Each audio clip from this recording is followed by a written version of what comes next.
All right, so a couple of weeks ago we're still in the boundaries conversation, and it seems like we're going to be there forever because this book goes on forever and I don't know how to speed up. But we are continuing our study. We picked a kind of a new topic within the topic, a subtopic of a topic of maybe another topic, of the 10 laws of boundaries. And last time we were here in this particular class, we talked about the law of sowing and reaping, and it's kind of you get what you give type situation in the biblical context of what you put out there is a lot of times what we get back. And so we had a good conversation about that. I thought there was a strong conversation there. The law 2 is the law of responsibility. And so when I say that to you, what does that say to you? When you think about the law of responsibility, what would that say to you just right off the top? We have a part in it. You have a part in it. Absolutely. What else?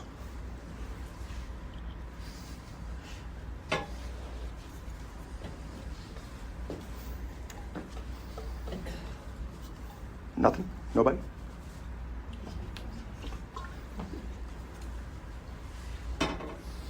Well, the author of the book, there are two guys that wrote the book. I think it really does fall back to what Chris said, is that we have a part in our process of boundary setting. We have a part in running our lives. We are responsible for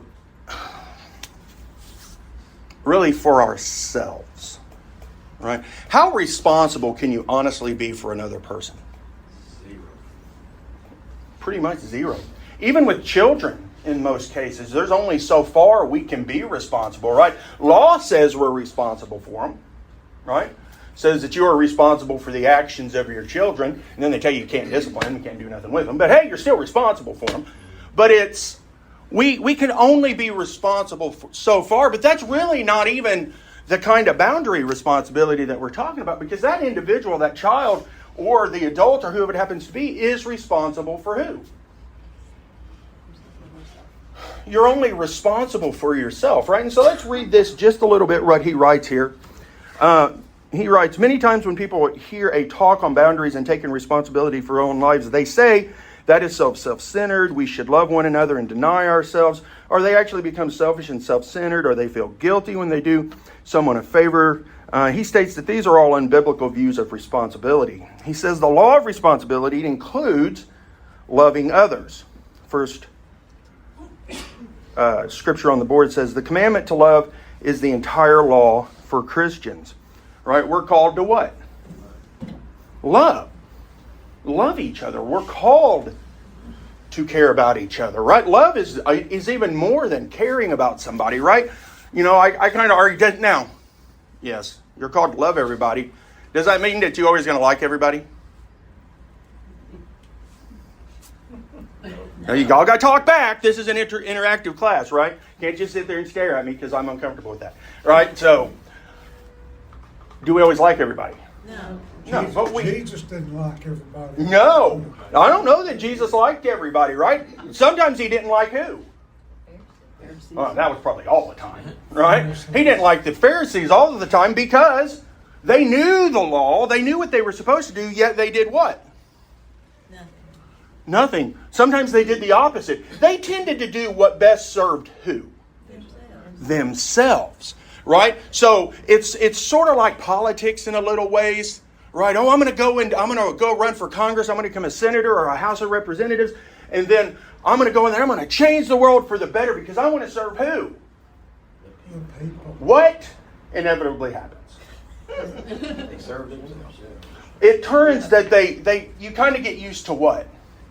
Status quo. Status quo. You get used to the power. You get used to the money. Now, a lot of these people are reasonable people, I think, but you kind of get drawn into all of the pomp and circumstance and what you kind of get out of the process within the political concept. And so then we start passing laws and dictates that kind of do what for us as a politician? Pat our pocketbooks. Pat our pocketbooks? Keep us in power. Keep things, as he said, the status quo. We kind of keep things moving in the same direction. Right? The Pharisees were doing the same thing.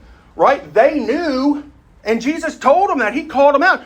You all know what it's supposed to be, but yet the whole Sermon on the Mount, the whole concept of that is saying, you've heard it said, but I tell you, because they had taken the law and they had twisted it and wrapped it so it served the needs of those in power. What they wanted it to be, not necessarily what God wanted it to be. Right? And so that's... Where was I? You ever heard this? Anyway. That's kind of how when Jesus didn't like people, he got frustrated. He was frustrated with that. Sometimes he didn't like his apostles. Right? He got frustrated with them. He got upset with them. But Jesus, in all cases, did what? He loved them.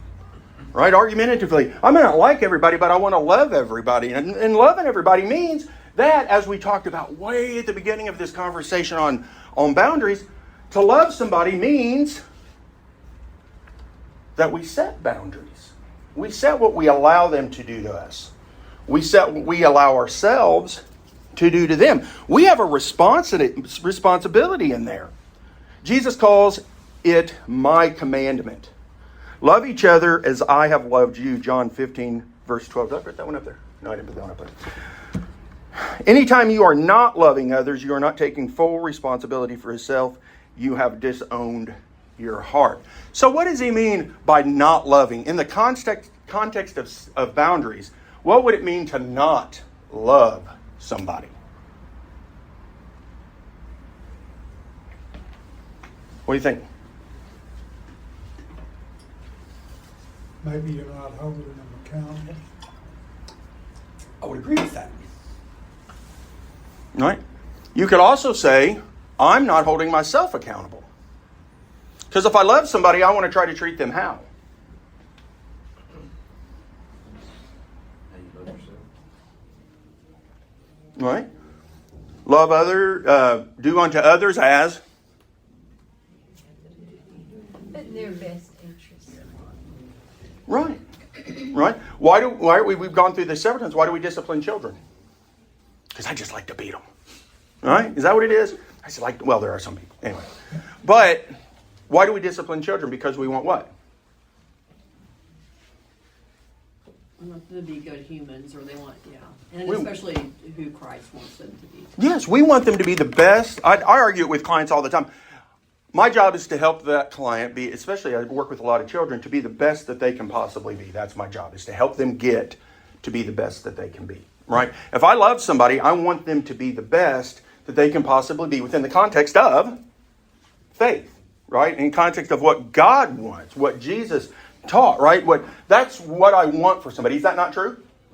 So for our kids, that's especially true. We want them to be the best that they can be. How about your spouse? Sometimes I want to be the best they can be over there, right? Is that not true? Come on, don't lie. If you've been married over 30 seconds, all right, you need to be over there being the best that you can be. Right? Do you not? 30 minutes. Let's give a party. Yeah, I don't know. That's stretching. 13 minutes after marriage. What do I think? Anyway, but is that not true? Is that not true that we want what's best for our spouse? That might be a selfish concept, because if your spouse is in their best place, how does that serve you? Anybody? Don't answer this one. If you're trying to get me in trouble, aren't you just keep your mouth shut, right? If anybody ever had a spouse that was having a hard time with something, and it doesn't matter what it is, that can negatively affect what? Right? They say happy wife. Right? I prefer happy house or happy spouse. Happy house. That means both of us are in a good spot. When one of us in a marital relationship is struggling with something, it tends to affect everything else. Sometimes we, as the opposing spouse, have to set boundaries within that. Sometimes they have to set boundaries with us, because it could be me. No. Causing the trouble, right? It could be me being the problem. It could be just them being the problem, right? We have to take responsibility because we love each other, right? We love not just our spouse. That's a different love than just loving anybody, isn't it? I think the love is different, right? It says problems arise when boundaries of responsibility are confused. We are to love one another, not be one another. And he goes into this concept of talking about you cannot control the other person. He makes the comment. He said, I can't feel your feelings for you. I can't think for you. Anybody ever say, I know what you're thinking? Anybody ever told somebody how they're feeling? Only once. Sherry gets mad at me. Look at me. Sherry gets mad at me because I tell her I'm trying to tell her how she's feeling. Right? I've become very good at reading things. I've become good at reading people. I've become good at reading emotions. And she gets really frustrated because I'll tell her this whole process, and I still say I'm right. But she gets frustrated because don't tell me how I feel. Stop telling me what I'm thinking, right? And because, here's the fun thing. When you say that, all of a sudden they shift, right? So if you want to manipulate somebody, figure out where they're at and do the opposite, because then they'll move back. Anyway, whole nother conversation. I can teach you how to be manipulative too. What? You know what he's doing, Sherry. Oh, I've told her all that. Yeah. Well, it's like the textbook answer. I am not necessarily the textbook. No, so leave it golly alone. It's like, just because you say, well, 20 people over here, if you do this, you're going to do this. I'm not.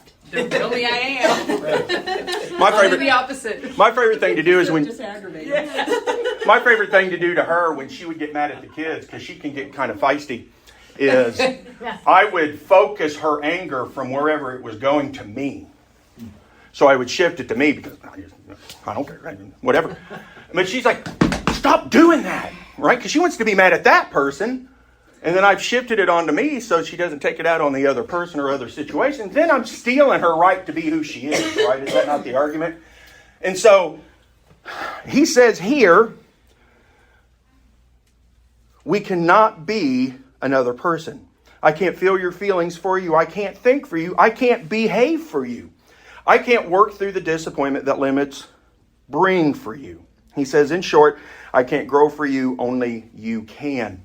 And so, right, we have to understand there are limits to what we can do as a spouse, as a parent, right, as a friend, as a fellow churchgoer. There's only so many things we can do. We have to understand that. He says, likewise, you cannot grow for me. The biblical mandate for our own personal growth is continue to work out your salvation with fear and trembling, for it is God who works in you to will and to act in order to fulfill his good purpose. He says, you are responsible for yourself. I am responsible for myself. We have to make sure that we take that responsibility, that we own that responsibility. What's the problem with the world, maybe since the beginning of time? What's the problem with the world today? Not accepting responsibility. Not accepting responsibilities. Jeremy, you work with young kids in the court system, all right? How many kids go up there and say, it wasn't my fault, or this person did that, or my parents that, or the teacher this? How many times I get kids in there that have been in trouble for something that's been court mandated, which is not successful at all. But it's, what do? Well, this kid did. They. Or they. They is their favorite phrase. You know, don't raise your hand. How many love to say, they did this to me, so I'm no longer what? Respond. That's the truth. That's the whole context of it. I'm not responsible for my actions because of somebody else's action. I can't be held responsible for this because, remember that kid who had the car wreck and killed 4 people? He was 16 or 17 years old, came from a very affluent family. The whole family's back in the news recently because the father killed somebody. That kid got off killing those 4 people because they said he had no concept of what responsibility was.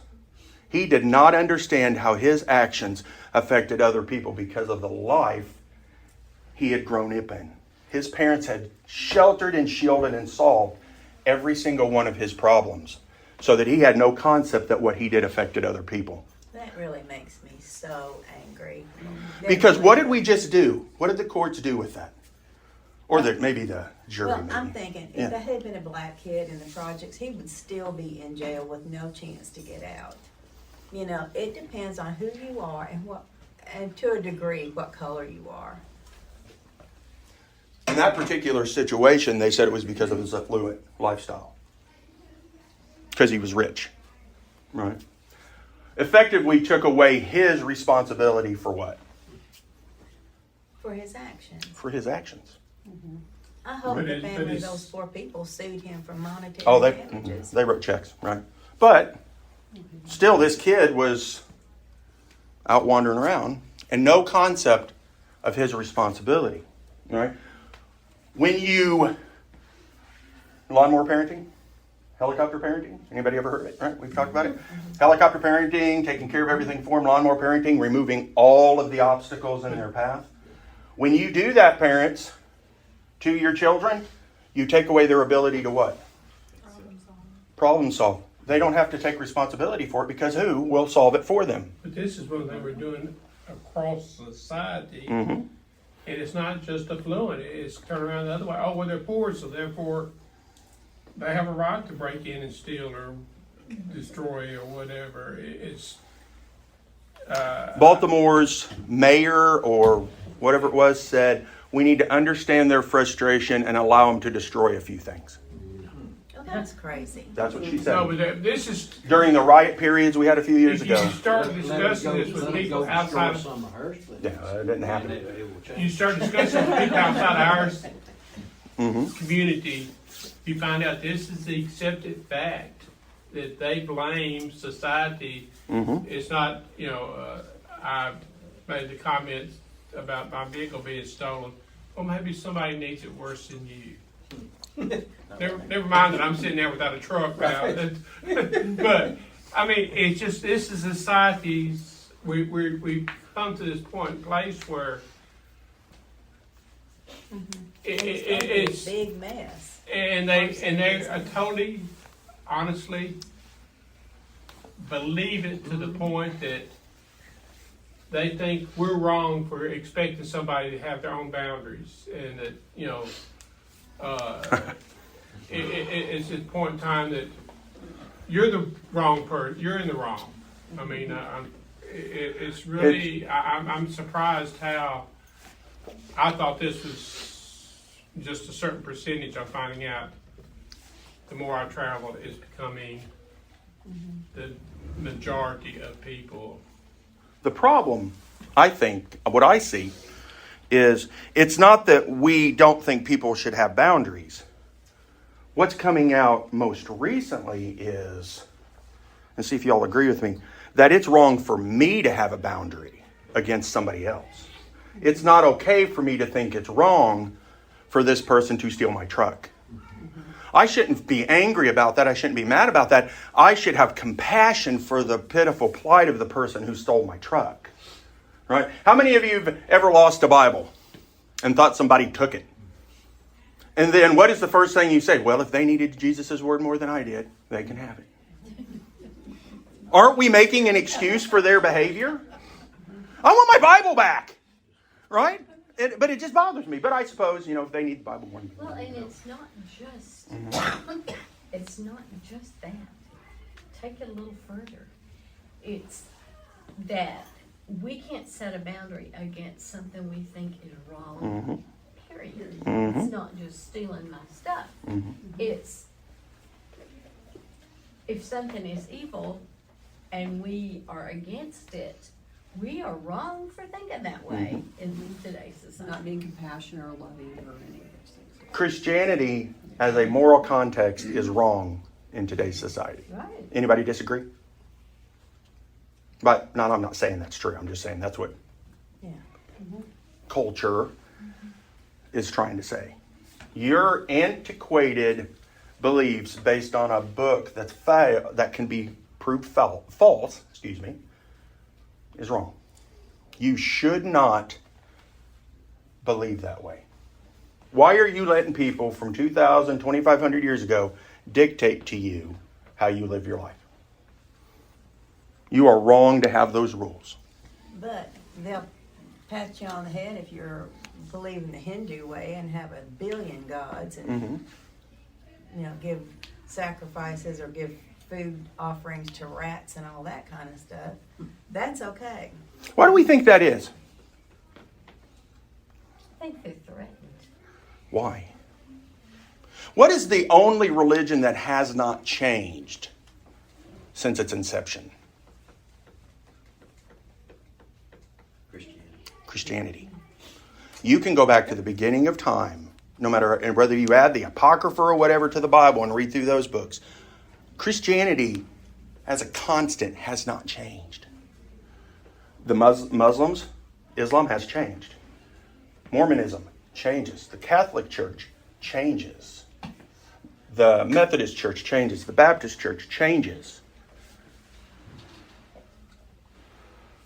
But Christianity as a concept, I'd say even within the Church of Christ, we change. Well, we're against music this week, but who knows next week, right? He's going to talk about that tonight. That'll be an interesting conversation, right? He said, hey, send me topics for the Sunday night studies. I sent him 7. He said I was the only person that sent anything, so I apologize in advance. He sent me one back. He said, I'm not talking about that one. You can talk about that one. I'm not talking about that.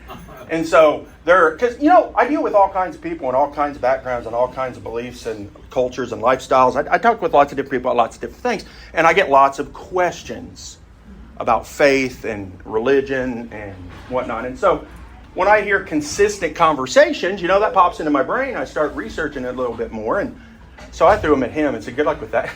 So now listen. Anyway.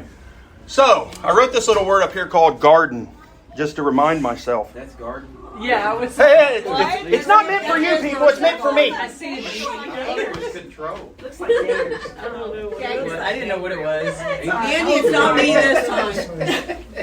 All right, so This is listen. a hard class. When we talk about the concept of responsibility, did you know that our lack of taking responsibility for ourselves and setting